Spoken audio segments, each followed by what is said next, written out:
Welcome to Not Milk Never Milk. Subscribe if you're lactose intolerant. In this video, I will explain how to delete your crypto. App account.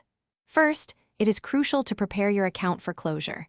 Make sure your balance is zero by withdrawing all cryptocurrency and fiat funds. Also, settle any outstanding loans or credit card balances you might have.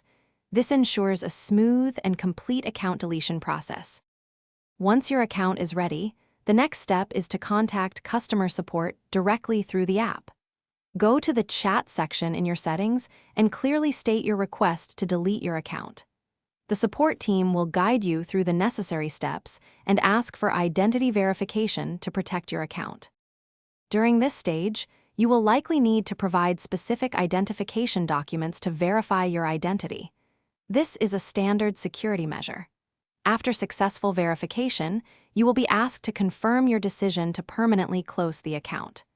Remember, this action is irreversible, so be absolutely certain before proceeding. After your account is successfully deleted, your personal data will be handled in accordance with the platform's privacy policies. It is important to note that you might not be able to reopen an account using the same details in the future.